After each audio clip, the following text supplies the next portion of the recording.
Excusez-moi, ça va pas marcher. Recording in progress. N'hésitez pas donc à poser des questions à travers le chat. Donc, on reprendra tout ça à la fin de la présentation de Stéphane, à qui je cède tout de suite la parole. Merci Pierre et merci de ton invitation. Oui, donc Stéphane Bellini de l'Université de Poitiers. Donc, alors moi, je ne travaille pas spécialement sur la convivialité. Néanmoins, je travaille sur des questions de santé au travail, des questions de gestion des emplois et des compétences. Il y a des liens assez directs avec la convivialité, on va le voir. Bon, d'abord, on s'intéresse à la convivialité, mais bon, est-ce que c'est pas un peu, comment dire, une cerise sur le gâteau? Est-ce que c'est vraiment utile de s'y intéresser? Finalement, on s'éloigne là des questions de performance, des questions d'efficacité. Alors, ce qu'on voit, c'est que là, on s'intéresse à la dimension émotionnelle du travail, à la dimension affective, aux relations sociales, et on sait d'abord que des mauvaises qualités de relations au travail, ça peut être des facteurs de risques psychosociaux. Donc ça fait partie des six facteurs de RPS d'après Golac. Inversement, on sait que la convivialité fait partie des facteurs de qualité de vie au travail. Donc là aussi, des choses qui ont été éprouvées. Je voudrais citer un exemple d'une collectivité de l'ouest de la France. On était plusieurs collègues à y intervenir. Moi, j'intervenais dans la direction des espaces verts. Donc, il s'agissait de travailler sur la concertation. C'était un dispositif de concertation qu'on mettait en place, que la collectivité mettait en place, et nous, on venait en appui méthodologique. Dans cette direction, il y avait un taux d'absentéisme qui oscillait entre 8 et 10, 11%. Le directeur estimait que ça faisait plusieurs dizaines de journées de travail perdues par an. Hein. Je crois que c'est plus d'une centaine de journées de travail, je dois peut-être même plus que ça. Donc, on fait des espaces de concertation pour discuter à la fois du travail, des orientations stratégiques que prenait la direction, et puis des conditions de travail. Et donc, lors de cette journée, les personnes, je vous passe un petit peu le dispositif, mais les personnes s'expriment d'abord à partir de post-it, puis ensuite qu'on regroupe, et ainsi de suite, dans un atelier sur leurs conditions de travail difficiles, ce qui était pour elles leurs conditions de travail difficiles.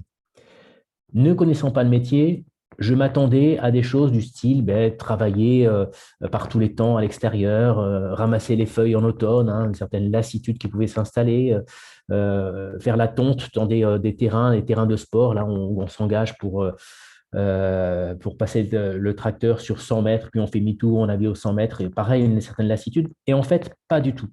Ce qui revient de loin, en expression spontanée de la part des jardiniers et des membres de cette direction, c'est les mauvaises relations de travail, c'est l'absence de convivialité dans le travail qui fait que c'est la première cause le premier sentiment de mauvaises conditions de travail. Donc, ce qui montre bien que l'absence de convivialité, les mauvaises relations de travail, ça peut avoir des effets, y compris sur l'absentéisme, sur des arrêts de travail, d'où l'intérêt de faire de ces relations dans le travail un objet de travail à part entière. Herzberg, c'est un des auteurs, on va dire, un des classiques du management, avait lui identifié dès les années 60 qu'il y avait dans le travail, il y a des facteurs qu'il appelle des facteurs d'insatisfaction et des facteurs de satisfaction. Facteur de satisfaction, pour lui, c'est ce qui va motiver. Facteur d'insatisfaction, ça ne motive pas, mais si c'est pas présent, eh bien, ça peut enclencher une démotivation et une distanciation du travail, un désengagement. Dans les facteurs d'insatisfaction, par exemple, on va retrouver le salaire plus comme un facteur d'insatisfaction que de motivation, à la grande surprise d'ailleurs de beaucoup de Gersberg lui-même. Les relations dans le travail, c'est autant un facteur d'insatisfaction que de satisfaction. C'est-à-dire que pour un grand nombre de personnes qui répondent, on est content d'aller au travail parce que, il y a des relations qui sont des relations de convivialité, des relations où dans lesquelles on peut s'exprimer spontanément et sans crainte d'être jugé. Et inversement, dans les facteurs d'insatisfaction, on va trouver aussi des relations de travail dégradées. Donc c'est pas le plus puissant facteur de motivation, hein. On trouve l'accomplissement, la réalisation dans le travail, mais c'est pas non plus le facteur le moins intéressant.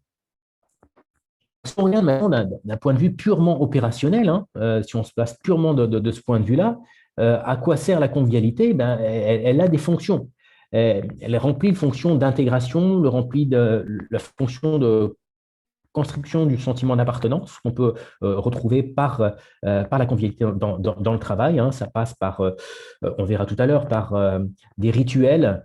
J'en parlerai après, donc je ne vais pas dévorer le sujet pour l'instant, mais ça contribue à ce sentiment d'appartenance. Et puis, également très intéressant d'un point de vue opérationnel, la convivialité contribue à la désinhibition des échanges, c'est-à-dire elle facilite la prise de parole et tous ces éléments-là vont être ensuite utiles pour favoriser l'engagement dans des groupes de travail, comme des résolutions de problèmes, comme la formulation aussi pour aboutir à des résolutions donc, de situations tendues. Alors, par exemple, vous connaissez sans doute la notion d'espace de discussion, hein, promue par l'ANACT, l'Agence nationale pour l'amélioration des conditions de travail.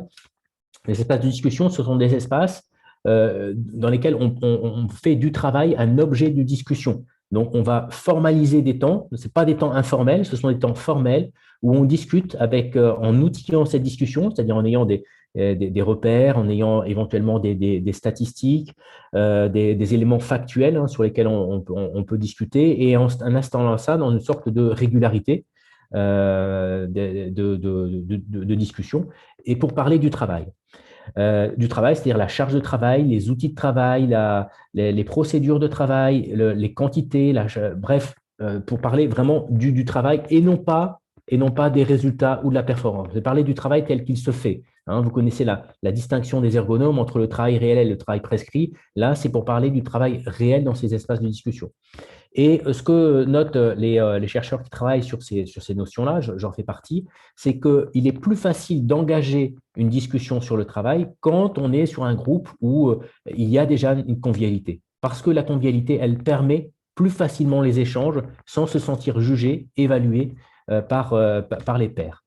Les espaces de travail pouvant être des espaces de pairs, hein, et pas forcément des espaces de hiérarchie, même si les hiérarchies sont tout à fait peuvent être partie prenante de ces espaces.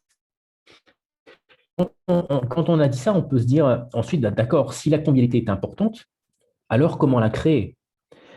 Et dès qu'on parle de ça, on avance, hein, vers le team building. Alors, le team building, c'est quelque chose qui s'est beaucoup développé, qui n'est pas du tout nouveau, hein, qui s'est développé, ça fait peut-être 20, 30 ans que ça s'est développé. Donc, littéralement, construction d'équipe, ça peut prendre des formes très différentes. Les premières formes qu'on a vues, c'était des formes de team building un peu extrêmes. Vous avez tous vu des reportages sur du saut à l'élastique, hein, qui étaient de nature à consolider les relations au sein d'une équipe de manière moins spectaculaire et peut-être moins extrême.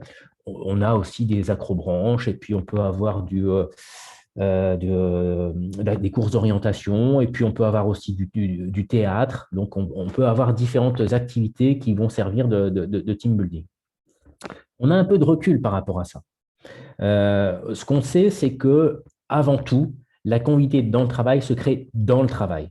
C'est-à-dire moins facilement en dehors du travail. Donc, elle se crée dans l'entraide, hein, dans la coopération, dans le quotidien du travail, dans l'expression, hein, sincère qu'on peut avoir vis-à-vis de l'autre sur qui il est, ce qu'il a fait, sur ses contributions, sur la connaissance de la personne au-delà du statut et au-delà du travail lui-même.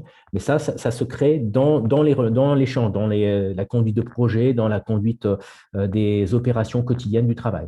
Alors, ça, c'est, on va dire, le travail formel. Mais aux marges du travail formel, c'est-à-dire avant, après les réunions, lors des pauses, lors de rituels, voilà, je repars de rituels, comme par exemple le rituel du café le matin, mais ça peut être d'autres rituels qui existent dans des organisations. Je discutais avec un dirigeant un dirigeant d'établissement scolaire, qui lui, il ritualise les réunions du comment ça va. Il commence ses réunions en disant comment ça va. Et toutes ces réunions, c'est comme ça, hein. C'est une sorte de rituel et ses collaborateurs ont pris l'habitude, hein, et eux-mêmes d'ailleurs le font avec leurs propres collaborateurs, comment ça va. Et c'est un rituel pour dire je m'inquiète de toi, je voudrais savoir comment ça se passe, comment ça se passe chez toi, comment tu te sens au travail. Il y a des irritants, c'est quoi ces irritants? Ça, ce sont des rituels. Alors, lui, il l'a ritualisé de manière formelle, mais on peut, le café du matin, c'est des choses voilà, on parle de qu'est-ce que tu as fait hier soir, est-ce que tu as vu le match de foot ou pas, comment vont les enfants, et ainsi de suite, hein, quelle était ta dernière sortie du week-end, on peut enfin retourner au resto, et ainsi de suite. Donc, ces rituels sont aussi des moments où se créent ces échanges conviviaux. Et je ne l'avais pas repéré, mais on me l'a dit récemment. En fait, convivialité, ça vient du latin convivialis, qui veut dire repas pris en commun. Et alors, c'est pas du tout un hasard, hein, parce que en France notamment, je ne sais pas comment ça se passe ailleurs, mais en France notamment, la convivialité, ça passe quand même beaucoup autour de la nourriture. Alors, ça peut être autour des repas, ça peut être autour des croissants apportés par l'un, des biscuits apportés par l'autre, des fruits ramassés des fraises, hein, ramassées dans le jardin par un autre. Et ça passe beaucoup aussi à travers ça, ces dons, hein, ce qu'on donne aux autres, qu'on a fait soi-même, hein, des crêpes par exemple, hein, qu'on peut avoir fait soi-même. Et ces moments-là, c'est vraiment des moments de don, hein. On donne sans calcul, sans intérêt, et ça contribue aussi à la convivialité dans le travail. Ça, donc, on a vu, hein, dans le travail, aux marges du travail, mais quand on parle de team building, on est vraiment en périphérie du travail proprement dit. Et bien, en fait, on voit que la convivialité se crée peu. Vouloir créer de la convivialité dans le travail en agissant sur ce qui se passe en dehors du travail via ces opérations de team building, ça a peu d'effet. Ça a peu d'effet pour plein de raisons. D'abord, c'est tout ce qui a lieu en dehors du travail, c'est un caractère facultatif. Donc, les personnes qui ont des engagements, qui ont des contraintes, par exemple des contraintes familiales, tout ce qui est en dehors du travail, elles ne vont pas pouvoir y participer. Et même si on peut y participer, on a la possibilité de ne pas y aller. Et donc, si vous voyez, si le team building est fait pour reconstituer des collectifs un peu morcelés, tendus, eh bien, le caractère au complet. Ensuite, la nature de l'activité même. Là, ça a changé, mais au départ, des team building, c'était quand même très sportif. Il y avait la volonté de soi, de sortir de l'ordinaire, fallait être original. Mais cette nature de l'activité, elle peut être excluante. Donc, par exemple, hein, des courses d'orientation, c'est très bien, mais pour les personnes qui ont des problèmes de santé ou qui ne pratiquent pas de sport, on peut se sentir exclu de ces activités. Et puis enfin, on voit souvent la reconstitution de réseaux affinitaires ne permettant pas de ressouder un collectif, hein. Donc, reconstitution de réseaux affinitaires, c'est-à-dire dans ces moments en dehors du travail, se reconstituer les personnes qui s'apprécient déjà. Et donc, là aussi, vouloir reconstituer des équipes ou briser les habitudes relationnelles par des moments de team building, ça s'avère assez peu opérant. Sans compter des effets pervers, hein. Je vous en cite un que j'ai vécu il y a maintenant de longues années. C'était dans une entreprise de distribution d'eau.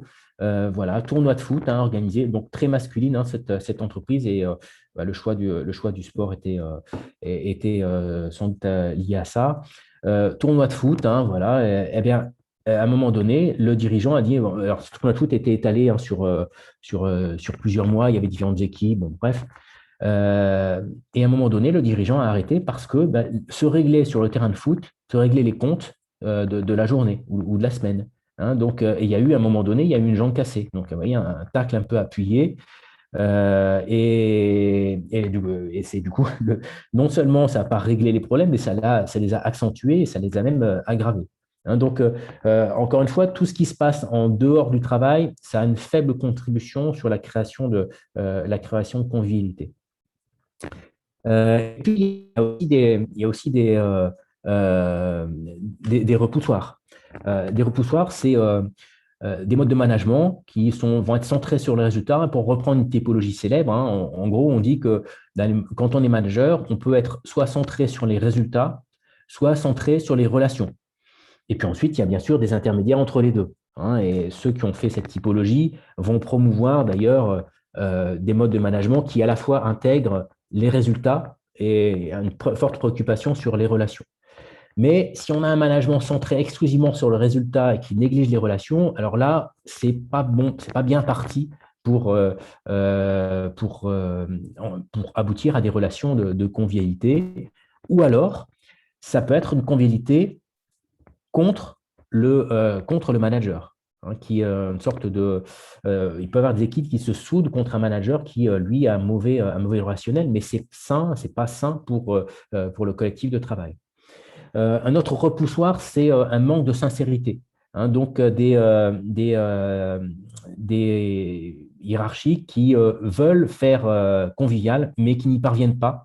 Alors, à tort ou à raison, hein, je parle bien là de manque de sincérité perçue, hein, ce qui est ressenti étant de l'ordre de l'hypocrisie, de la volonté d'embarquer quelqu'un, mais à des fins, comment dire, intéressées et pas du tout de manière désintéressée, comme on l'a vu tout à l'heure, l'exemple des dons qui peuvent se faire et qui sont une marque de la convivialité.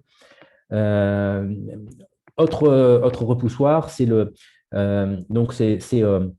décalage entre des moments qu'on voudrait créer, on voudrait créer des moments de convivialité, et puis d'autres moments dans le travail qui vont à l'inverse de tout ça.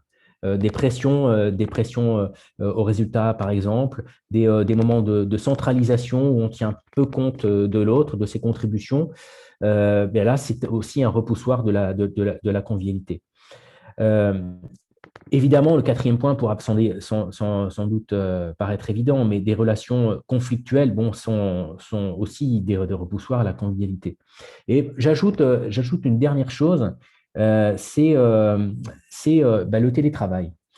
Le télétravail, alors, il y a eu, notamment dans le premier confinement, hein, donc on a étudié avec un doctorant justement les effets du télétravail, notamment et de manière longitudinale, hein, c'est-à-dire notre étude, on l'a lancée le premier jour du confinement, et on a vu lors du premier confinement des espaces de convivialité tentés reconstitués par des hiérarchies, alors parfois par les acteurs eux-mêmes, hein, par des groupes WhatsApp qui sont tout à fait informels, mais à d'autres moments par aussi des tours, des cafés virtuels. Hein. Parfois, ça s'appelle apéro virtuel, mais là, dans le travail, en l'occurrence, les exemples qu'on a, nous, c'était café virtuel. Ça s'appelait aussi le tour des bureaux du matin, mais virtuel également. Donc, histoire de s'inquiéter, de tisser la relation, d'éviter que les relations s'évitent. Et ça, ça s'est délité justement. Hein. C'est-à-dire que je ne sais pas comment ça s'est passé dans vos organisations, mais ces moments de convivialité issus du premier confinement ont beaucoup, enfin en tout cas dans ce que nous on étudie, ont quasiment disparu. Les groupes WhatsApp spontanés se sont créés, soit ils ont mué ou en tout cas ils sont restés parce qu'ils préexistaient, mais ces moments se sont largement distendus, ce qui montre aussi la grande difficulté à maintenir de la convivialité à distance. D'ailleurs, le mot téléconvivialité n'existe pas. Donc, voilà moi ce que je pouvais dire pour l'instant sur la convivialité. Ce que je souhaite, c'est qu'on puisse en discuter à la fois sur la possibilité ou pas de créer de la convivialité, sur éventuellement ce que vous pouvez vivre comme moment anti-convivial ou pro ou favorable à la convivialité. Et donc, la convivialité, c'est bien d'en parler, mais comme ça se passe dans les discussions, je propose qu'on en discute.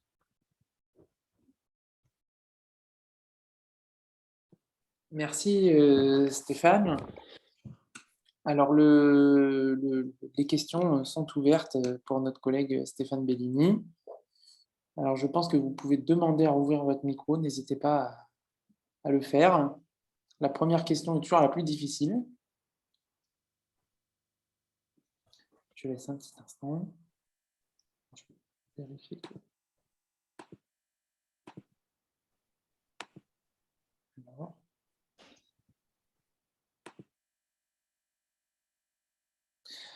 Peut-être que je vais lancer la première et puis ça donnera peut-être des idées aux autres. Tu disais qu'il n'y avait pas, Stéphane, de téléconvivialité.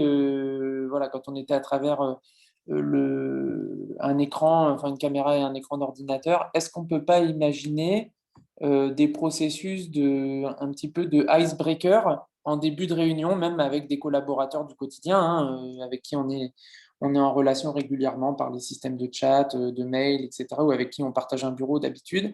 Est-ce qu'on ne peut pas imaginer une façon différente, justement, de faire des réunions pour encourager un peu cette forme de convivialité-là quand on est placé à distance? Alors, oui, bien sûr, on peut essayer. Alors, on peut essayer, on peut le faire. Toutes les tentatives du premier confinement, pour certaines qui ont pu perdurer, ont montré que on a bien compris l'intérêt justement de casser la glace, de susciter, de trouver des formules qui permettent de favoriser l'échange.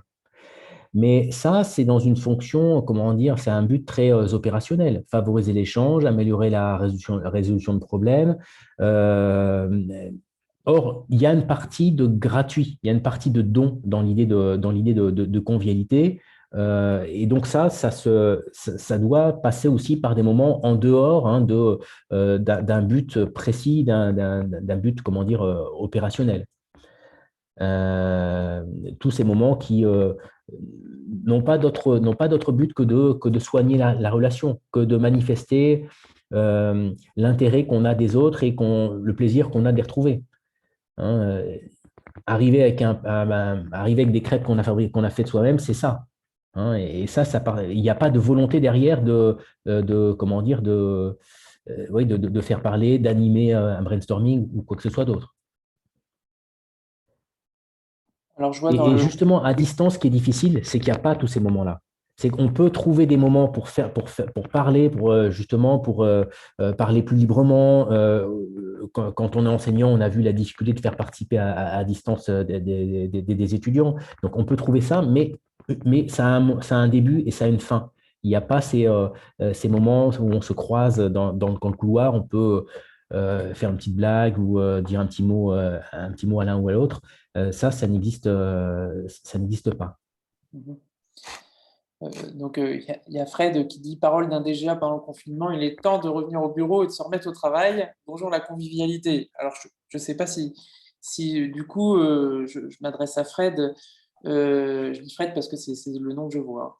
Se remettre au travail, je trouve que vous êtes un petit peu dur parce que je pense que les gens n'ont pas rien fait pendant qu'ils étaient à distance ou ne font pas rien quand ils étaient à distance. Mais effectivement, ce que disait Stéphane, c'est plus difficile de partager une crêpe, un gâteau au chocolat ou de se dire salut à la machine à café. Euh, on a une question qui est Alors, relative au... Oui, j'ai vas-y. réagi sur ce qui a été dit là. On va se remettre au travail. Alors là, moi, je ne connais pas du tout le contexte, ni la personne qui formule, mais en tout cas, là, on voit bien qu'il y a un manque de confiance dans l'autre, puisque on suppose que s'il est chez soi, c'est qu'il ne travaille pas. Puisque la formule, c'est ce qu'elle dit en creux. Alors, je ne sais pas comment ça se passe du coup dans des relations de travail plus habituelles, mais on peut supposer qu'on a là quelqu'un qui est centré les résultats et peu sur les relations. Et c'est pas forcément un signe très favorable pour la création de relations conviviales. D'accord. Donc Fred précisait qu'il était un agent et que c'était ce qu'il avait entendu de la part d'un Ouais. DGA. Donc, c'est très sympathique. Euh, une question qui porte sur les élus, Stéphane. Disait, il est peut-être difficile de donner du temps aux agents pour s'engager sur cette démarche de convivialité. Avez-vous conseils pour qu'on puisse susciter l'intérêt et l'approbation des élus sur ce type de relation, de démarche? Euh, alors moi, je ne suis pas certain que ce soit d'abord l'affaire des élus. Euh, et puis, je ne suis pas certain non plus que ça prenne beaucoup de temps. Ces petits rituels là du matin, ça ne mange pas beaucoup de temps. Ce qui se passe aux marges du travail, les relations sincères qu'on peut avoir les autres, c'est pas tellement du temps, c'est des intentions. C'est peut-être d'ailleurs plus difficile que de dégager du temps, hein, de travailler sur l'intention, la posture, la relation à l'autre. C'est pas forcément du temps ni du budget. Et puis, ce sont vraiment les acteurs de terrain. Alors, néanmoins, si les élus, si, quelle qu'en soit la raison, les élus doivent être mis dans la boucle, ben, il y a des facteurs d'insatisfaction qu'on peut faire remonter pour faire des relations de travail un objet justement de discussion et de travail. Donc, l'exemple que cité tout à l'heure, un fort taux d'absentéisme dans une direction ou dans un collectif de travail, ça doit mettre la puce à l'oreille de quelque chose qui se passe. Alors ensuite, il faut gratter, mais ça peut être un collectif dégradé pour X ou Y raisons. Ça peut être des modes relationnels, ça peut être des conditions physiques de travail difficiles, et puis ça peut être l'absence de convivialité. Là, du coup, voilà. Donc ça peut être pour les élus un moyen de les sensibiliser et de leur dire, OK, il faut travailler faut travailler sur cet objet puisqu'on a on a tout à y gagner. D'accord. Et je pense qu'on a là peut-être deux choses qui se sont un petit peu mélangées. On a la convivialité, comment faire de la convivialité quand on est à distance. Ça, c'était peut-être un premier aspect. Et puis après, c'est comment faire de la convivialité en permanence, que ce soit à distance Oui.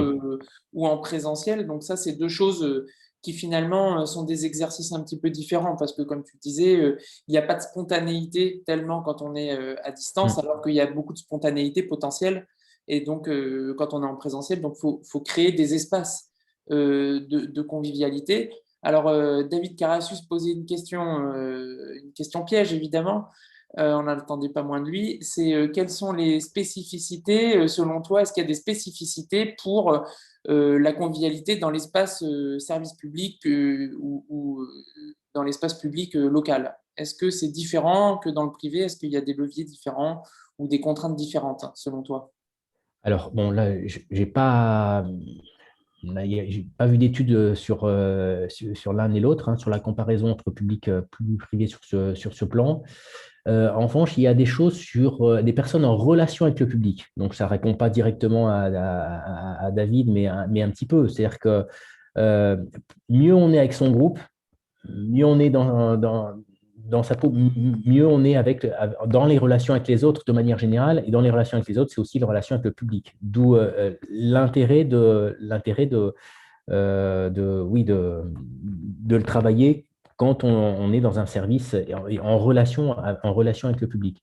Mais je peux pas dire, je peux pas en dire beaucoup plus hein, sur les différences de pratique entre l'un et l'autre. On pourrait penser comme ça, de manière lointaine, que dans le privé, il y a plus de pression au résultat et qu'il y a moins d'espace de convivialité. C'est pas du tout sûr. C'est pas du tout sûr. Il peut y avoir aussi hein, beaucoup ouais, de pression au résultat dans le public, hein, mais ça, vous le savez mieux que moi. On nous pose aussi la question, Stéphane, sur comment faire pour institutionnaliser ces moments de convivialité Oui. de manière un peu ritualisée, notamment quand on a des agents qui sont disséminés sur plusieurs sites, hein. C'est le cas dans les universités, par exemple, qui disposent de plusieurs sites. C'est le cas pour des intercommunalités ou même des communes, hein, où on a le CTM qui va être d'un côté, l'hôtel de ville de l'autre, peut-être pourquoi pas l'urbanisme dans un autre bâtiment. Donc, comment on peut faire pour... est-ce que ça doit se gérer par site ou est-ce que ça peut se gérer en global? Alors, donc, je reviens à la racine hein, la racine de convivialité. Repas en commun, repas partagé. Bah, c'est vrai que repas partagé, on partage plus facilement si on est directement avec les autres, hein. Donc, c'est plus facile de créer des moments de convivialité quand on est directement avec les autres. C'est plus difficile quand on est sur des sites isolés. Alors, il peut y avoir des rituels justement, rassemblent des personnes. Alors, ça peut pas, selon les cas, ça ne pourra pas se faire au quotidien, mais ça peut être le rituel du semestre, le rituel de l'année qui rappelle l'importance de travailler ensemble et qui sont des moments justement de convivialité entretenus, voulus et manifestés par, par, par son promoteur.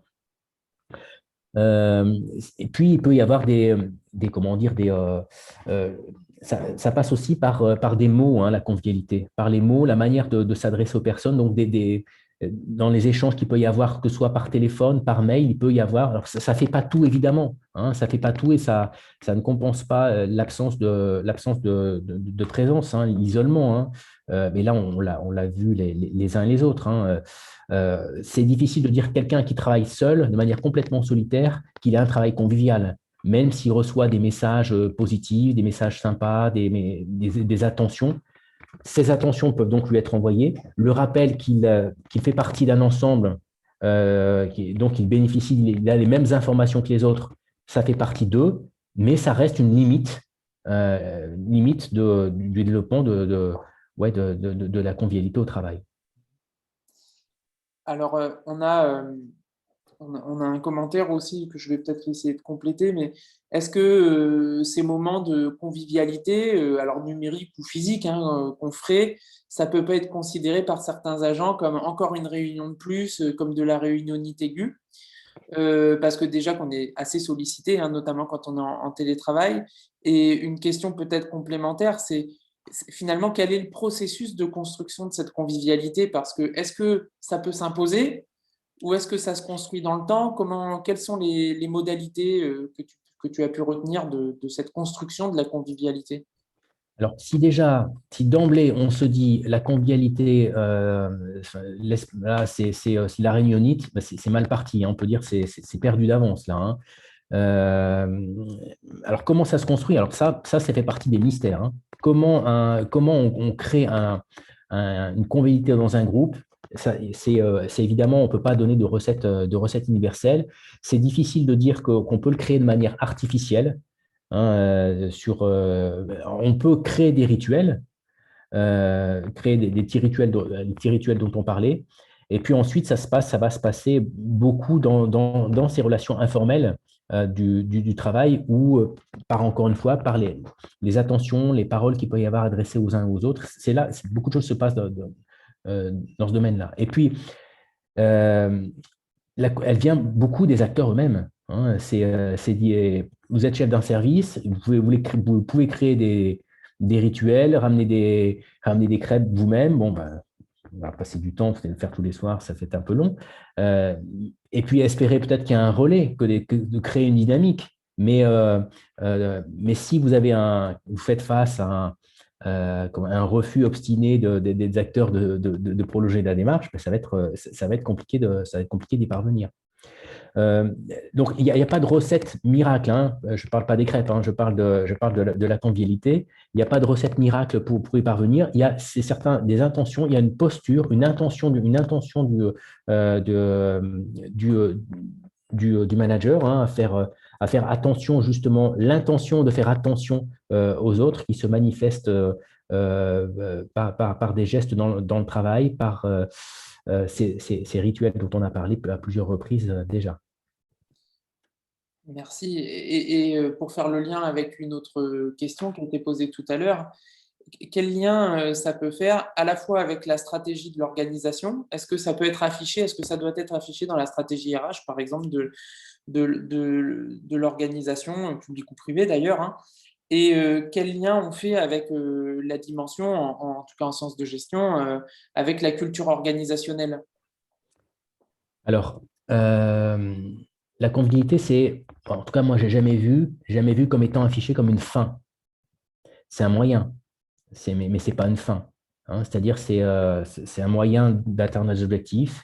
C'est un moyen aussi d'atteindre une bonne qualité de vie au travail. Donc, il peut y avoir des plans d'action QVT qui essaient voilà, d'améliorer ces relations dans le travail.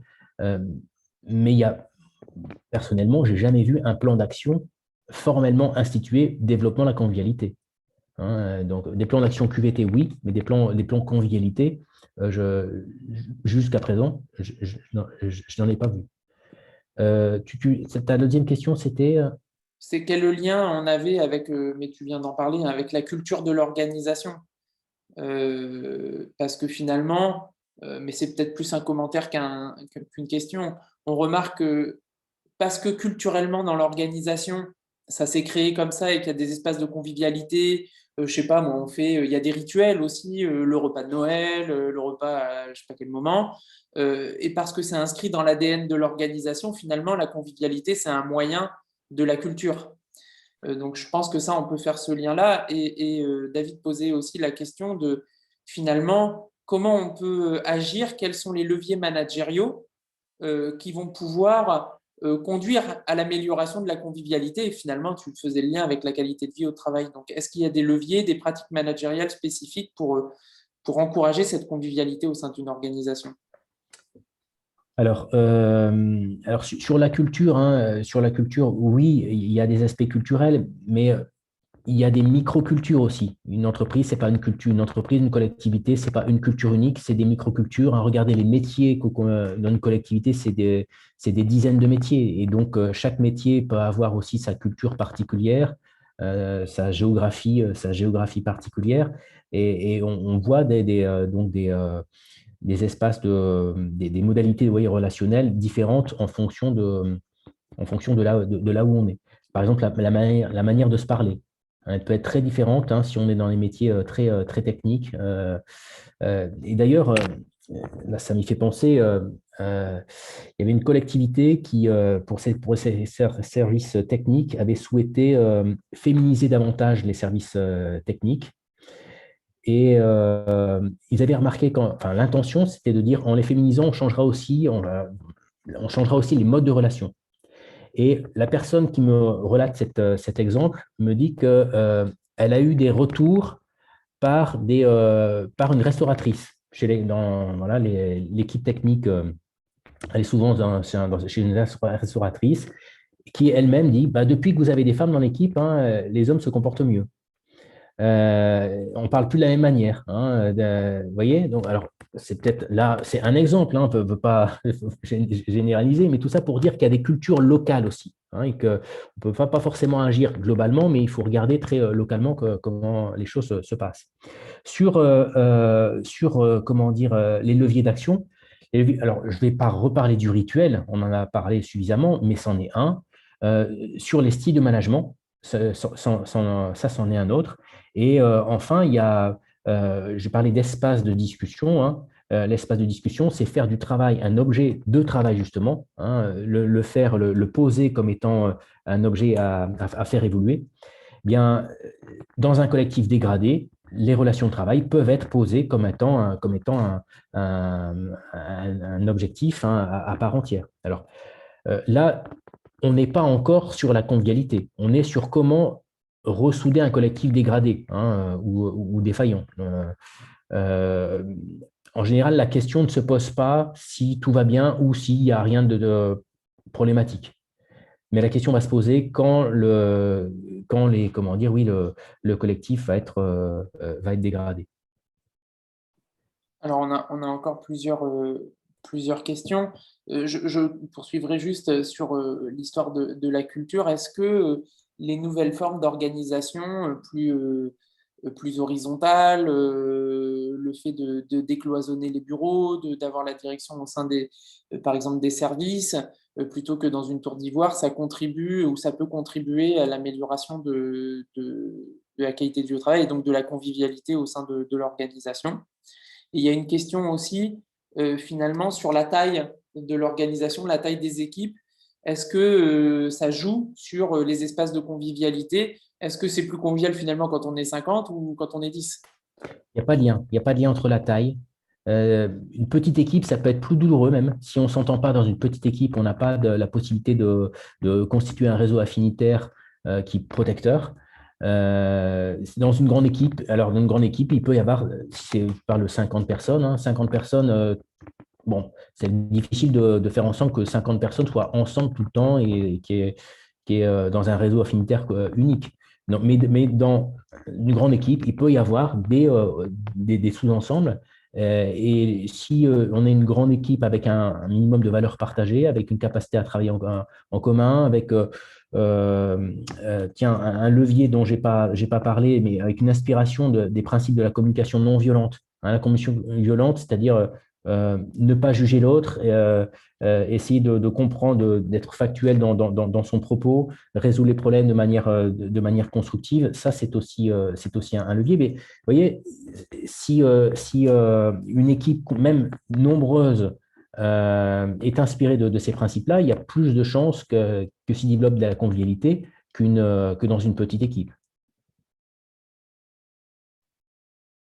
Et sur le lien, parce que du coup j'ai mélangé les deux questions, de nouvelles formes organisationnelles, est-ce qu'il y a des formes qui sont plus pertinentes que d'autres pour encourager des espaces de convivialité ou de la convivialité au travail? Alors, ouais, alors, il y a un peu une mythologie sur l'esprit startup.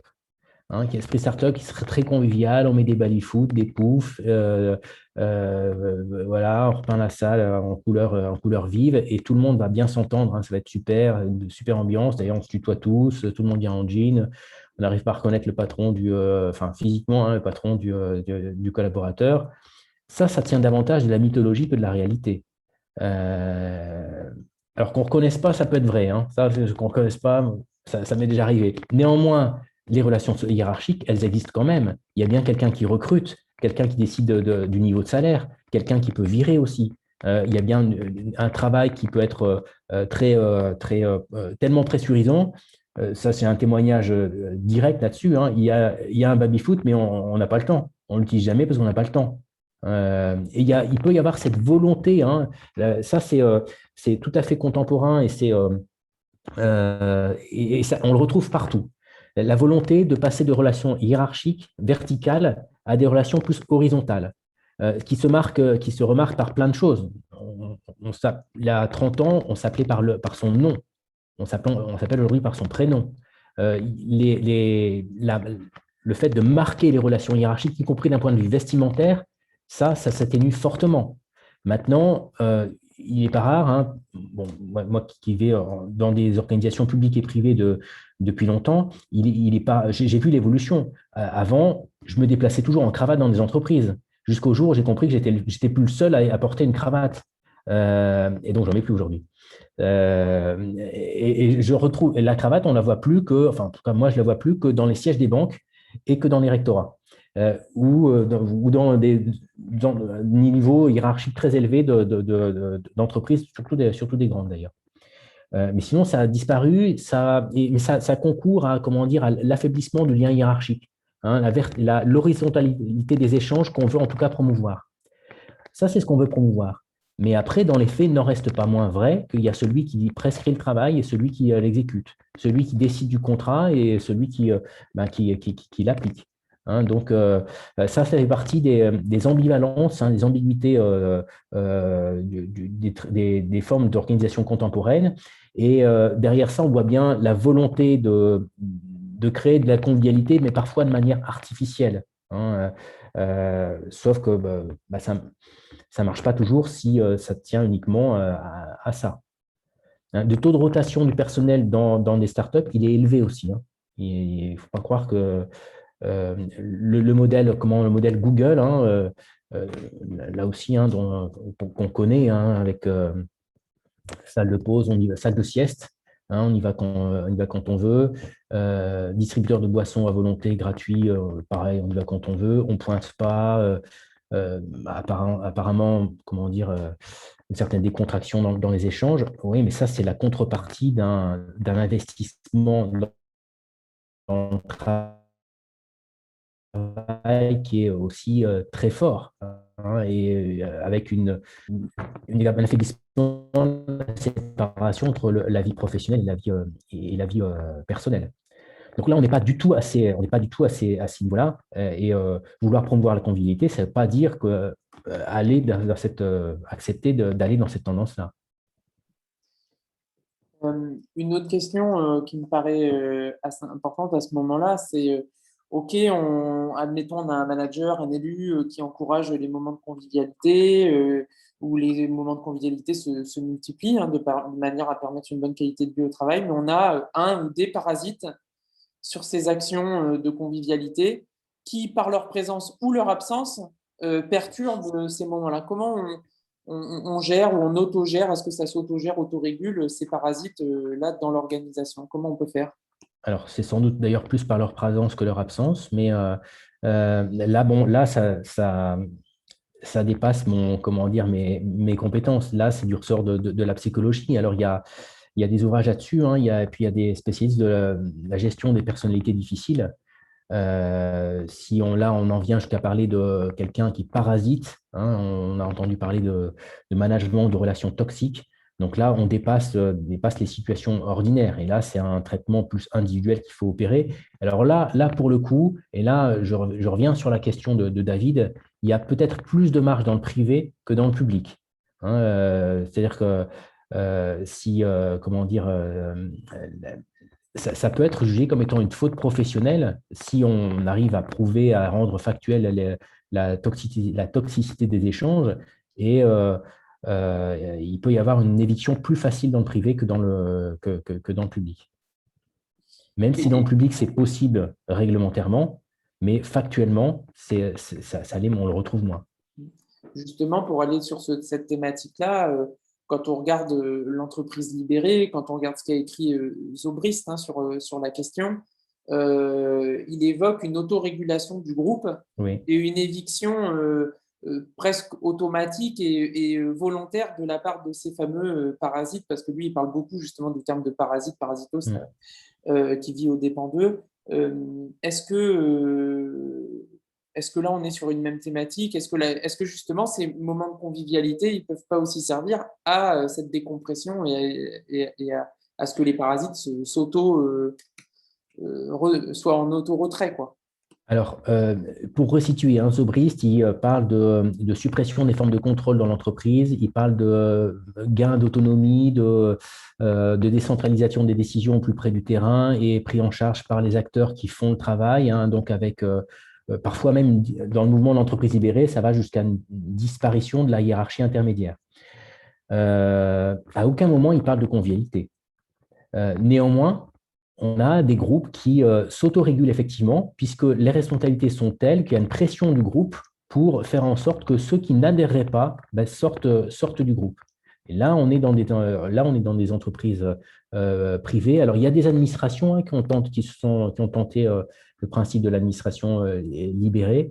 Honnêtement, je n'ai pas assez de recul pour voir comment ça s'est passé. Et il y a toujours, c'est toujours court-circuité par la logique aussi du statut et puis de comment on accède aux fonctions. Les parcours sont moins faciles, moins fluides que dans notre type d'organisation.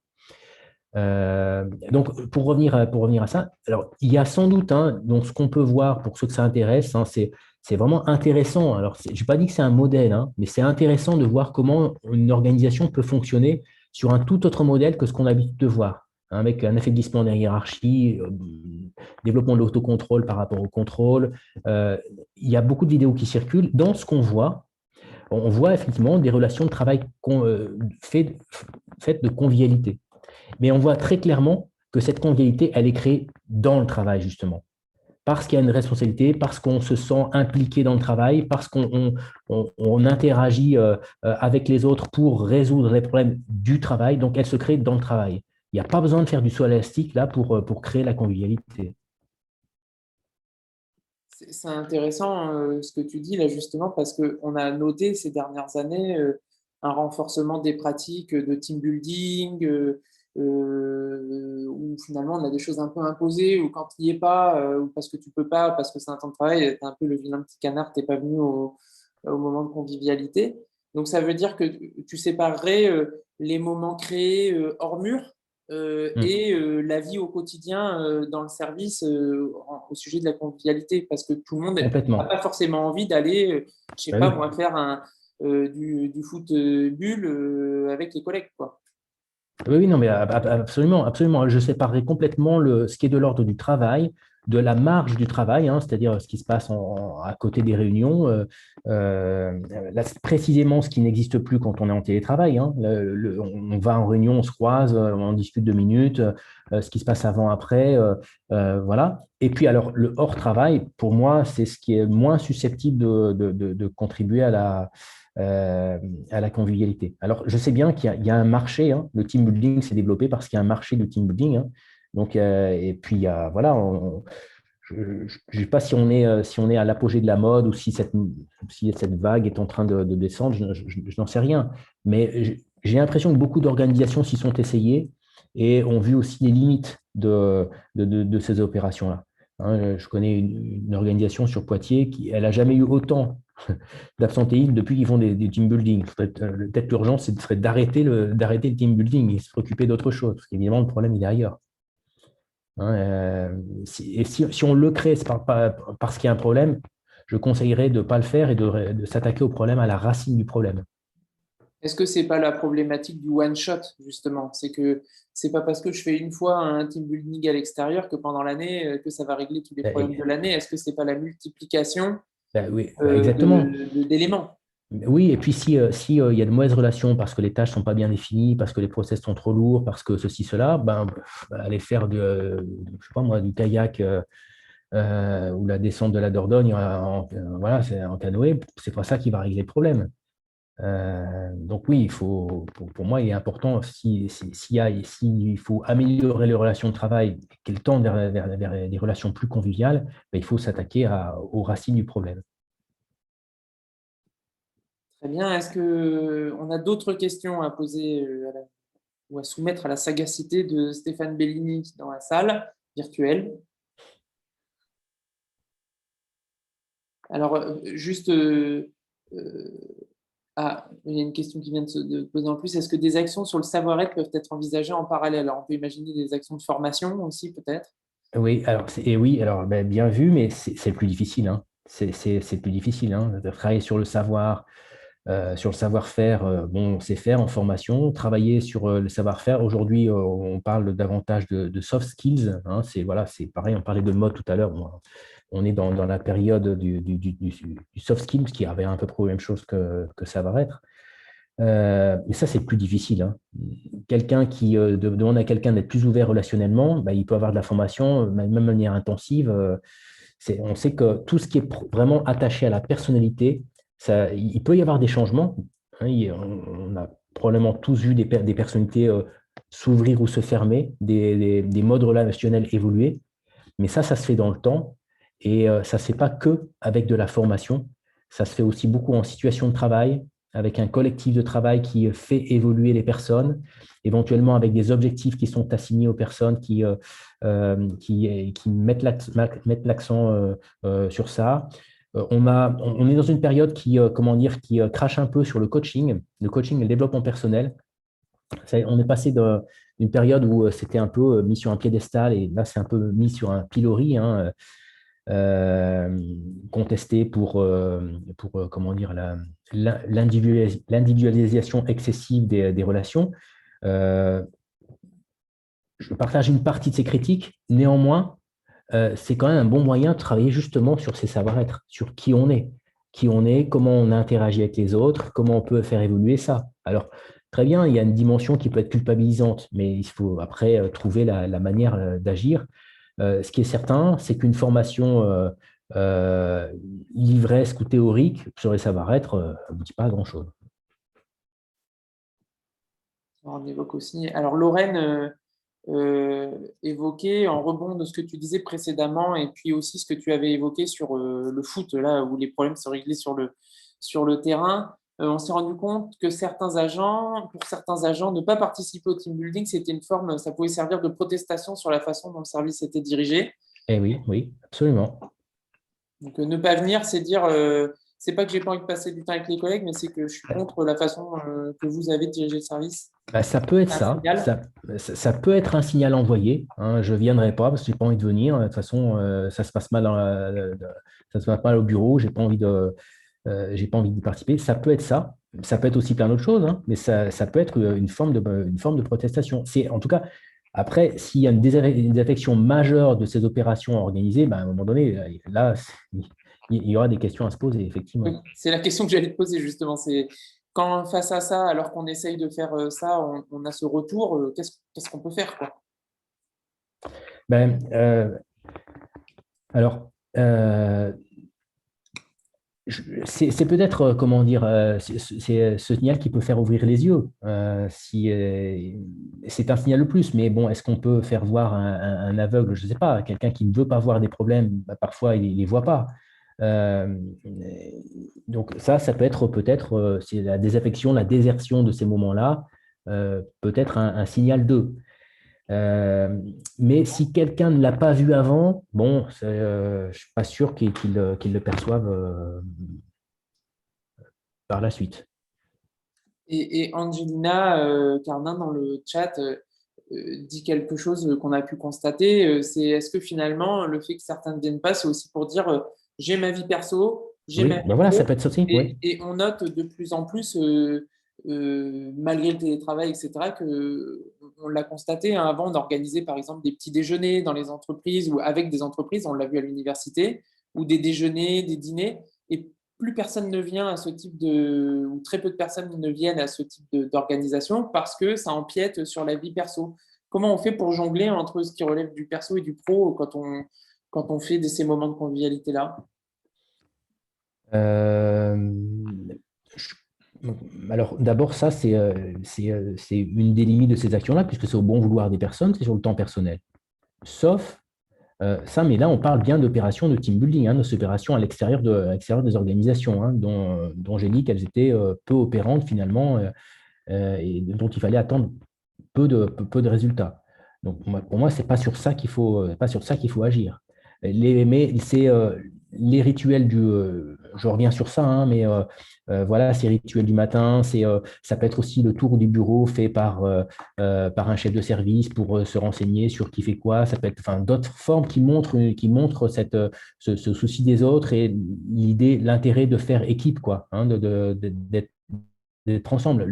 Toujours peut-être une autre manière de faire du don. Euh, Ça ne prend pas forcément beaucoup de temps. Et encore une fois, c'est bien dans le travail, hein, faire attention à l'autre dans le travail, l'écouter, écouter ses propositions, euh, lui dire quand il a bien fait, ce n'est pas ça qui prend du temps. Et ça, c'est au moins aussi important dans la construction de la convivialité que ces moments en marge du travail. Donc, tout ça, c'est un délicat équilibre effectivement à trouver. Je laisse encore quelques instants s'il y a des questions complémentaires ou des remarques à faire par rapport à tout ça. Mais finalement, on constate qu'il y a un peu une injonction aujourd'hui d'avoir des moments conviviaux. On sent quand même une pression hein, pour l'avoir vécu hein, au sein des organisations où il faut faire ces moments conviviaux, mais aussi dans le même temps, de manière assez paradoxale, un genre de réticence ou en tout cas de suspicion de vous faites ça pour nous faire avaler des couleuvres. Et il y a des attentes fortes finalement par rapport à ça, alors que, comme tu le disais, ce n'est qu'un moyen dans un ensemble, dans une politique d'ensemble. Absolument, Et cette absolument. injonction, elle est dure peut-être parfois à porter par les managers Et parce que oui, c'est pour ça qu'on ne peut pas le séparer du tout. La sincérité de celui qui veut développer la convivialité, elle sera mesurée pas simplement à la qualité des crêpes qu'il amène, mais aussi à la cohérence entre ces moments-là et les moments du quotidien dans le travail. Et s'il y a un trop fort décalage, ben, on, on comprendra que c'est de la manipulation. Hein, un rituel, c'est porteur de symboles. Le symbole, ça participe à la construction de sens. Mais ça peut être aussi jugé comme étant un simulacre. C'est-à-dire que ça n'apporte pas du sens ou ça apporte un sens négatif sur l'action qui est engagée. Donc, on peut pas disjoindre ces actions-là de ce qui se passe, de ce qui se passe dans le quotidien.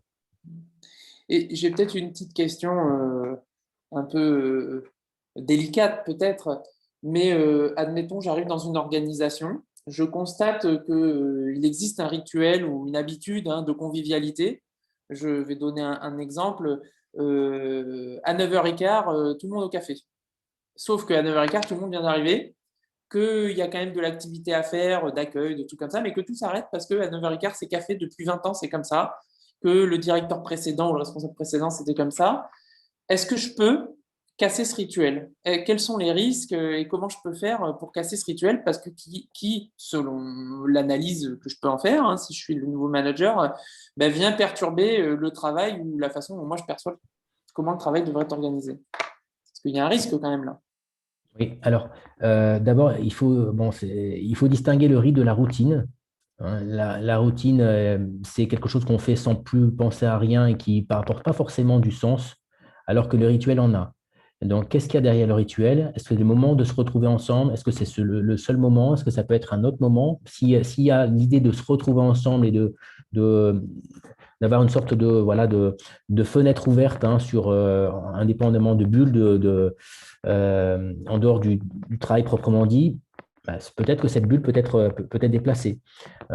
Pourquoi ça s'est créé à ce temps-là? Là, il faudrait voir précisément la situation, mais en tout cas, différencier la routine du rite. Et là encore, ça peut être des choses qui peuvent se poser, explicitement. Tiens, en fait, 9h15, c'était l'habitude, mais bon, donc une routine, quelque chose d'habitude qu'on ne questionne plus. Eh bien, on peut questionner les routines pour éventuellement les remettre en cause ou les reconstituer sous une autre forme à un autre moment. Et alors justement, là, je te pose peut-être, je ne sais pas si tu as la réponse, mais du comment. Parce que moi, c'est un exemple que j'ai bien précis en tête, hein, celui-là. Comment, là, dans la situation que j'ai exposée, je pourrais réussir à questionner ces habitudes et à ne pas me faire, en gros, tabasser à la récré parce que j'ai fait ça. Ben, tout simplement en parler, tout simplement en parler. Bon, j'ai vu que le café à 9h15, mais il se trouve qu'à 9h15, il y a du public qui est là. J'aimerais qu'on puisse en discuter. Est-ce qu'on peut le faire à un autre moment? Enfin, voilà, la solution peut venir du groupe, et je pense qu'elle viendra plus facilement du groupe que d'une seule personne qui aurait son idée, parce que là, il y a forte chance que son idée comment dire, soit repoussée.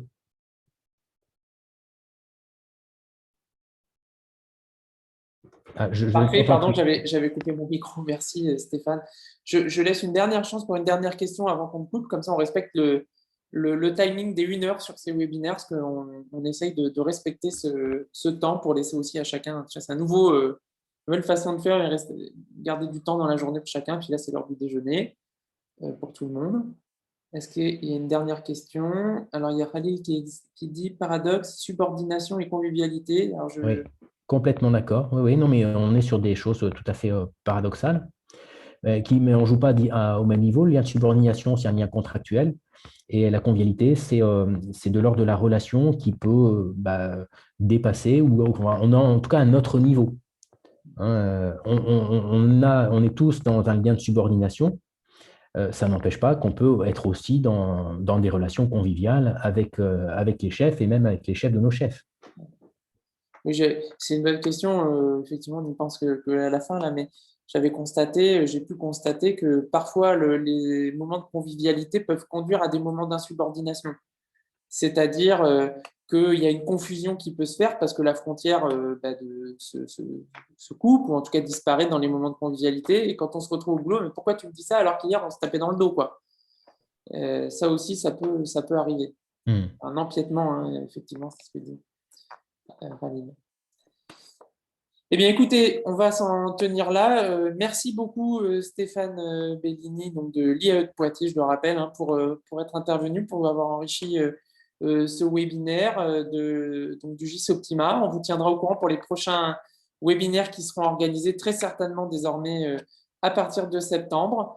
Donc, bon courage pour cette période estivale qui s'ouvre à nous, qui est souvent riche en travaux pour tout le monde. Et puis, c'est le temps de mettre de l'ordre. Donc, déblayer le baby-foot et le billard, ça peut servir pour la rentrée, en espérant qu'on puisse se retrouver physiquement à la rentrée. Alors, on continuera toutefois sous ce format de webinaire, hein, à la rentrée, mais le 21 septembre prochain, le GIS Optima organise donc les entretiens de l'innovation territoriale à Poitiers, justement. Et donc, on vous invite à vous inscrire depuis le site internet que j'avais mis dans le déroulé de la conversation. On vous invite à vous inscrire. C'est l'occasion de voir un peu les pratiques innovantes qui se passent dans les collectivités, d'avoir un regard aussi extérieur via des universitaires qui interviendront sur la journée. Donc, merci encore Stéphane, merci à vous tous d'avoir participé et à très bientôt. Et Merci bonnes Pierre. vacances pour ceux qui partent en Et vacances. au revoir à tout le monde. Au revoir.